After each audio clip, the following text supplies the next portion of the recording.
Hello, beautiful souls, and welcome back to another episode of Your Intuitive Reality. Today, we're going to be jamming on 3 things that make up your intuitive reality and why these 3 specific things are really, really important.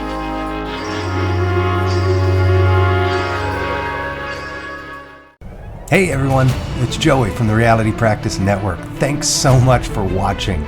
Stay tuned after the show and find out how you can work one-on-one with your show host as they guide you through this process of ascension.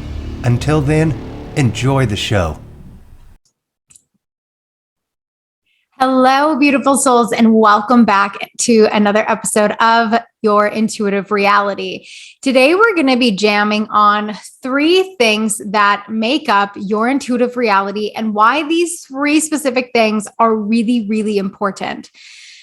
Your intuition is this voice, this phenomenon, this language that is energy-based and is powered by the vibration of love. You have to understand that with your intuition, ego doesn't exist. It is guiding you constantly to better, bigger, greater, more successful in whatever you determine those words to be for you. But our minds, our automatic programming of the past holds our ego, holds the scarcity, holds the sense of subconscious security to try and keep us safe. And your intuition just knows better.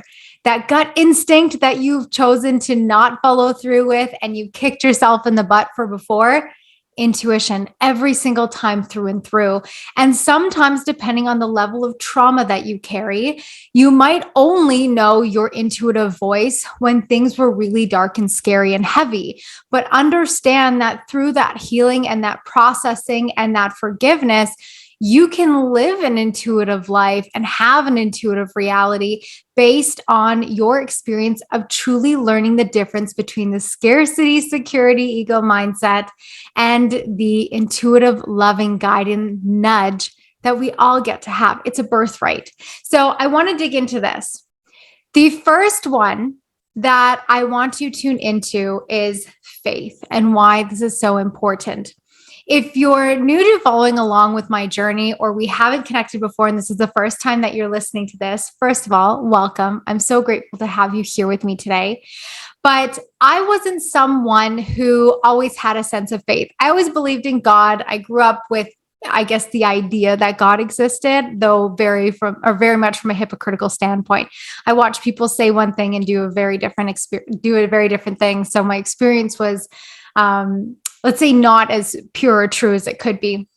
But through life and through mastering intuition and understanding intuition and studying and learning and applying and connecting with intuition, I constantly, not only through my experience, but also would come to find there was a very big difference between my clients who were very strongly rooted in a sense of faith with God and the ones who were not. The ones who were rooted in a sense of faith with God really struggled to connect with their spirit guides or their ancestors or, all these other deities and goddesses. And the ones who didn't would have an effortless experience in it. And in everything that I do, I always study what's taking place, because if you're ever going to improve yourself, your life, your practice, whatever it is that you do, you have to learn to start looking at what's actually taking place and assessing it. Okay, so science and logic is still involved. So in my clients, there was a very big differentiating point between those who could more effortlessly connect to their intuition and the ones who couldn't.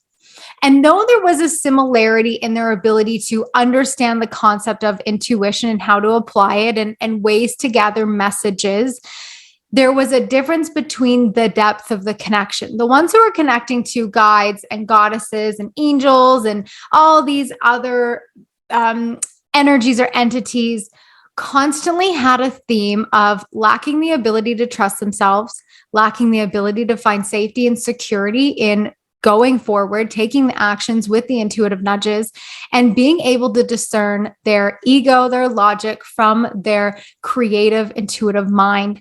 And the ones who were very much in this alignment with God, learning about their spiritual gifts, opening their senses up to this beautiful source that truly created us all, there was so much more action taken accountability had, honesty that they were willing to move through, and a confidence. I like to say courage more than confidence, but really they're intertwined in their ability to just go forward with it and leaning more into the voice. Now, arguably for anyone who's watching this, if you have that religious background, you will likely at this point be thinking, well, there is a very clear scripture that states, stay far away from psychics and mediums and energy and all that kind of stuff, though I'm obviously not quoting it accurately. But I want to share this with you, this perspective. And that is, Jesus was a psychic and his apostles were mediums, or his disciples were mediums. Jesus was always foretelling the future from the view of God, from the word of God, from the messages of God, from the downloads of God. And his disciples were walking the land with Jesus in their hearts, seeing him, feeling him, connecting with him, no matter where they went. And though they were persecuted for that experience, so were witches for doing healings with natural born medicines that grow of the earth, right? So the difference is in your roots, where you ground your energy from.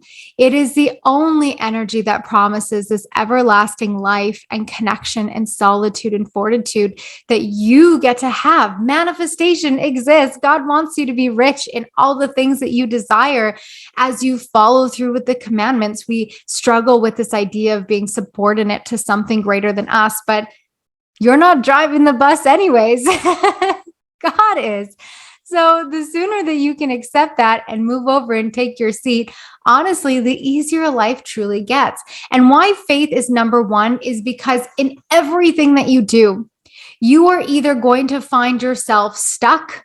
Life happens, things happen. You just can't control the unknown. Things happen, challenges arise because there is an opportunity to truly learn.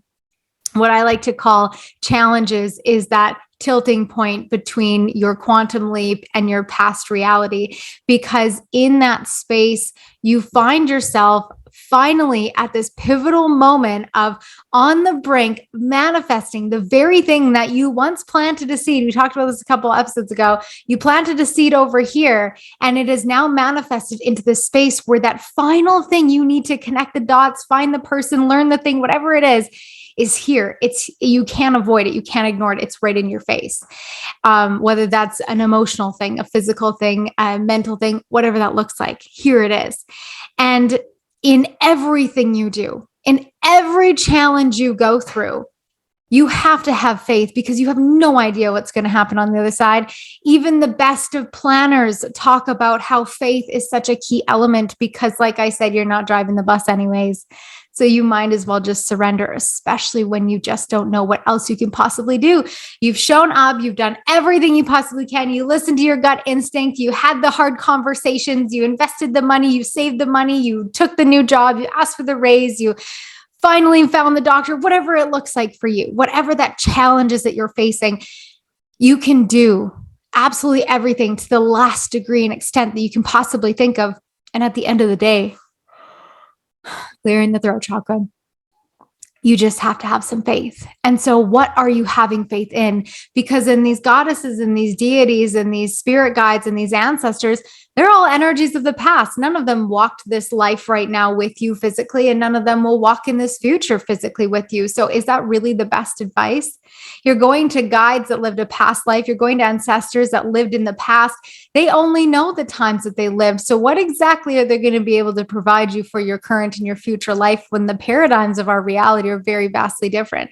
Same thing with angels. They're extensions of God. Same thing with goddesses and deities. There's deep sacrifices that have to be made in order to harness their capability. So what are you willing to sacrifice? Whereas with God, he basically just says, follow the 10 commandments. I think that's pretty good. Don't be murderous, virtuous. Don't dishonor your mother and father. Don't lie, don't cheat, don't steal. I think those are things that we can all agree are pretty normal, pretty reasonable, I would hope to say. And so in that moment of really thinking about where you're connecting to, the source of your connection is everything. The source of your connection is everything. If you don't feel grounded, it's because you're not rooted in a faith that is strong. And I'm not talking about you need to go to church every Sunday. You can read the gospel on your own. You can pray to God on your own. You can live out the 10 commandments on your own, and you can find communities of people who hold those values and those words very, very close and dear to you. And it be just as magical, just as much as, there we go, a magical experience, right? And where you root your energy, where you source your messages from is also going to determine your ability to lean into this message of love or lean into your ego, which is trying to promise you security and overcoming and all these things that you deeply, deeply, desperately desire. Whereas in love, it all exists. It's infinite possibilities. It's an obvious thing that it's just going to show up for you. Absolutely, without a question. Here it is. Sometimes we have work that we get to do to create the vibrational state within us. And your intuition is the language, and your faith is the roots that help you to lean into that side of you so much more effortlessly. It's really true. In everything, there is light and dark. Okay, so you're either sourcing your information, your energy, your connection from a space of darkness or from a space of light. And if you go into the actual, what's what I'm looking for? The stories, archives, there we go. The archives of what each goddess, deity, spirit guide, ancestors, all these things stem from. They're either an energy of the world, which means that they do not transcend or have not transcended space and time, which if I'm going to connect from the cleanest, clearest, purest space that I could possibly think of, I want it to be from something that is transcending space and time that ultimately created us all. In everything, there is truly light and dark. And I don't share this experience because you need to believe what I believe. You get to take whatever you want from this and apply it in your life. But I can guarantee you from my experience and taking witness to my clients and the differentiation between their ability to connect, to move forward, to have courage. Oh my gosh, to have courage. That's the biggest one. And to be stuck in the entrapment of not enough, not being heard, not being seen, worried, constantly manifesting or co-creating from a space of desperation is their roots in their faith. Okay. So I really invite you to sit with that, maybe even journal on that and ask yourself, where are your roots? In what are you sourcing your energy connection from? And is it a promissory of an everlasting life, purity, healing, divinity, consciousness, creation? Because the universe is nothing more than energy and information. It just exists. It is what it is. And it is co-creating based off of your thought frequencies. So if your thought frequencies are in desperation, you will attract and create more of that. The universe is not a thing that you can necessarily manifest with, but it is there providing whatever energy you're in, that next step. So what's greater than that? And that's what I'm going to leave you with number one to really think about. Number two is action. You cannot have an intuitive, better, more expansive reality without action. I like to give this analogy because I feel like it's just so good. So you have to think of it like this. Oftentimes when people get into manifestation, law of attraction, healing work, whatever that looks like, you're on that self journey and you want better.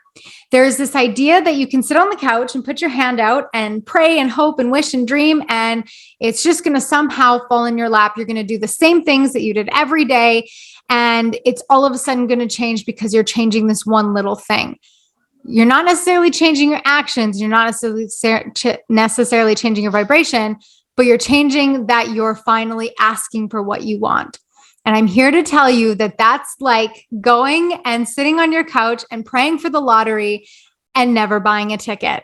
You're only going to win the lottery if you actually get up, take that action, and buy the ticket, right? So you have to think of where you're going and what you're wanting to experience and the things that you're wanting to manifest from that perspective. You are accountable to co-creating your results. That's why there is this idea of co-creation. You are co-creating with this everlasting destiny plan that God has designed for you. But you have to also put your hands in. You have to do something too, right? Because if the lottery is your thing and you fill in the blanks of what the lottery means to you, the lottery could be money, manifesting money. It could be manifesting better health. It could be manifesting your soulmate partner. It could be manifesting your dream business, whatever that is, speaking on stages, going the distance, running a marathon, you name it. That's your lottery that's in your hand that you're calling out for. You have to get up and you have to do something with that. You cannot skip this step. Action is about learning to trust your gut and your heart versus your head. Your head has your ego, your critical defense mechanisms, your subconscious trying to keep you from being disappointed, from any sense of failure. A voice from the past, whether it be your mother's or your father's or someone who raised you or people around you that you grew up with that constantly fed you the statistics on failure or why that's not going to work for you, or because you grew up here and this is how you live, that's just your only outcome.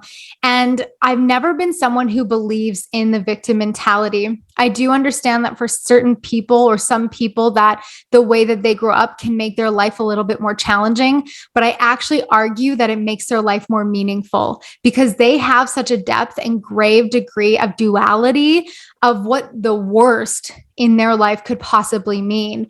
And so, a side story, I have a friend who works in the social working community. And so if you do, you will probably understand and relate to this story in just the difference of perspectives.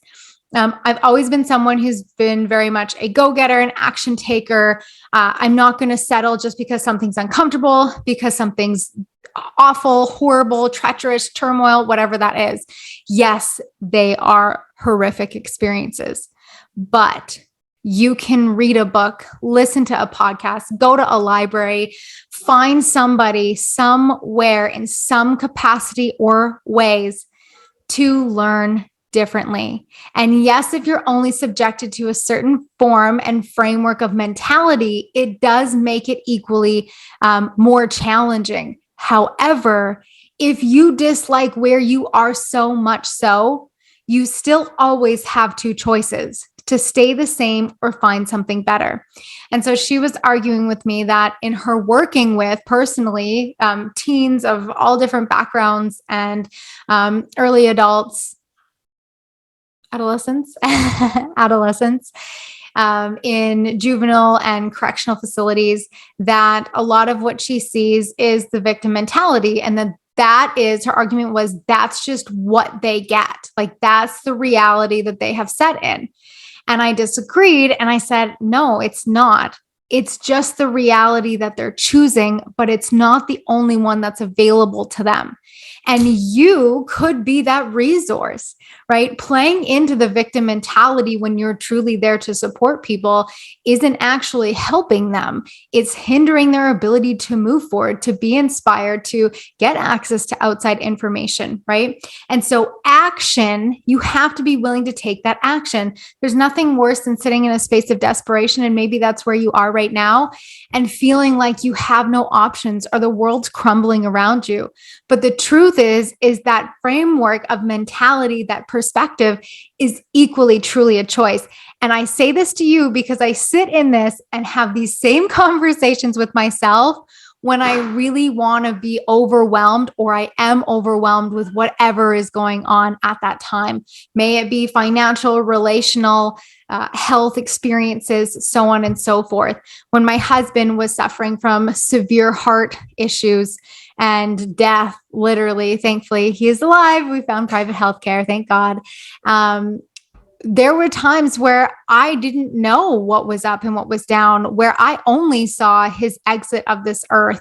And I really had to choose in those moments, with no prior knowledge and understanding of personal development or energy whatsoever, that there had to be a better way. And my action that I took was faith. And that's really where I formulated that connection, and also was able to start being more observant to the dualities of my clients' perspectives. So you have to learn to take those actions from your gut and your heart versus your head. And it's really no different than just asking yourself, what is my heart and gut saying?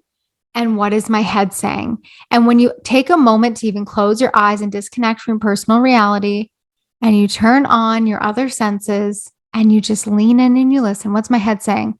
My head's saying, don't do it. I'm going to fail. This is going to suck. You're going to make an ass of yourself. All the bad things, all the worst things. Don't even start. Okay. Wow. My head is in quite an interesting place. What does my heart say? My heart says, take a breath. And my heart says, try anyways. And my gut says that no matter what the outcome is, I'm probably going to learn something really, really powerful here. Okay. Now you take the action and you're going to decide. You're either going to choose from the parallel, the reality of your past, or you're going to choose from the intuitive nudge. And by the way, just because you choose your head doesn't mean that you're wrong or you're doing something wrong. It's an opportunity to reflect and adjust. The third one, so important, is regulating your nervous system.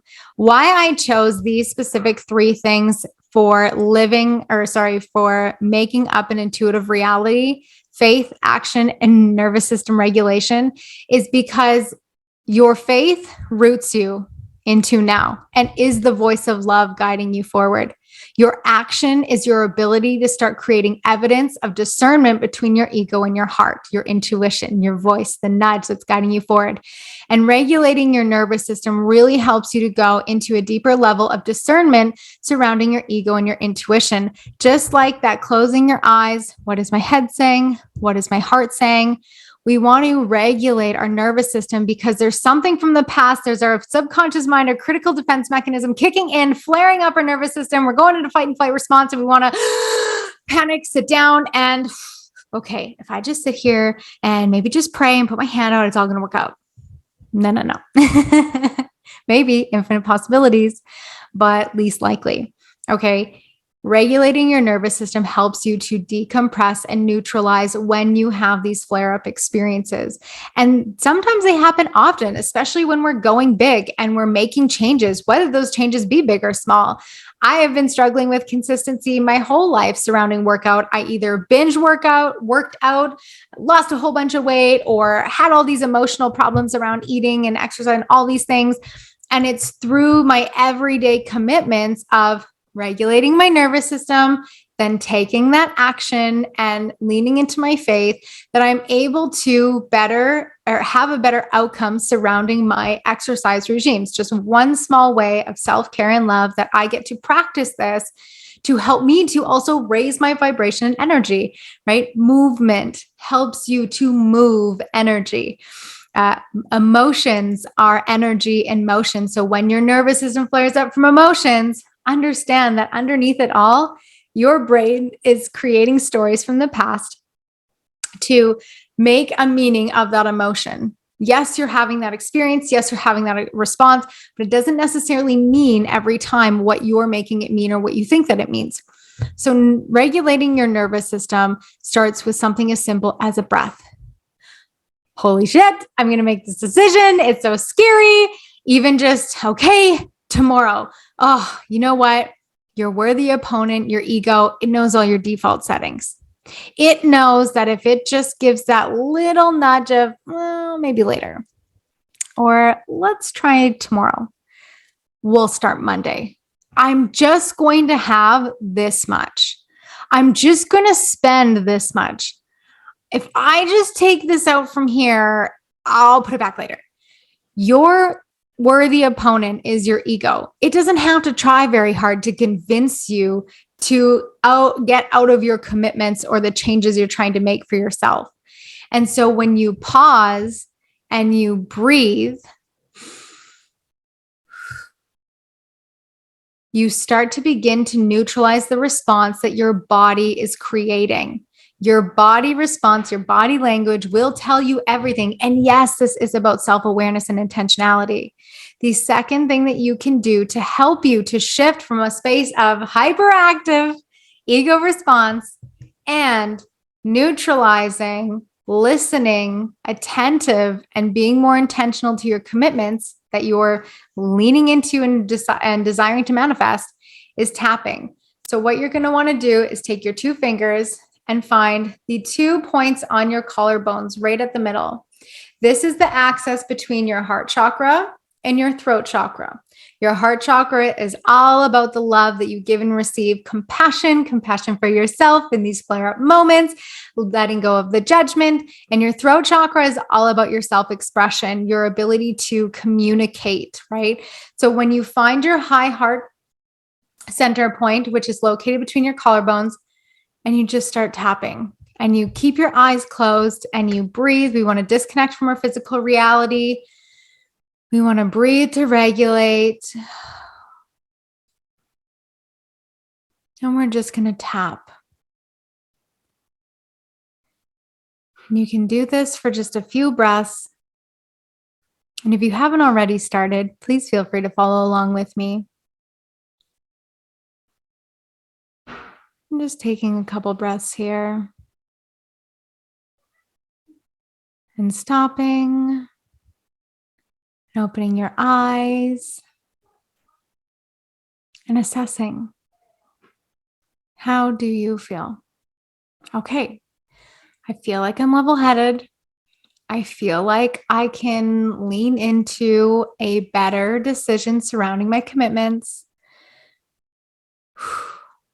All right, let's do that. You found your faith. You're taking action. You're discerning between the voice of your ego and your intuition. Your intuition is guiding you to follow through with those commitments, to follow through with the learning to get you into that next stage development and level that you're desiring to be in. And regulating your nervous system helps you to neutralize the flare-ups of your ego and find a sense of centering and peace and calming. Now your ability to make decisions more effortlessly, clearly, and intuitively can be so much easier. Try it out. Send me a message on Instagram. Let me know how this helped you out. And I can't wait to see you in the next episode. Hey everyone, it's Joey again. Thank you so much for watching. I hope you liked the show. Please make sure to give it a thumbs up if you did. We'd love to hear your comments too. And if you haven't already, please make sure to hit subscribe and turn on the notification bell to never miss an episode from the Reality Practice Network. As I mentioned before the show, I wanted to extend an exclusive offer to you, the viewers of the Reality Practice Network. For all of you watching this video, you're undoubtedly experiencing an awakening and are searching for more explanation into the experiences you're having. Now is the time to explore who and what you truly are. For a limited time, you can now work one-on-one with your show host. Click the link in the description box below to start your journey, or learn more by going to myrealitypractice.com/ascension and let your ascension begin. And remember to ask yourself, what reality are you choosing to create today?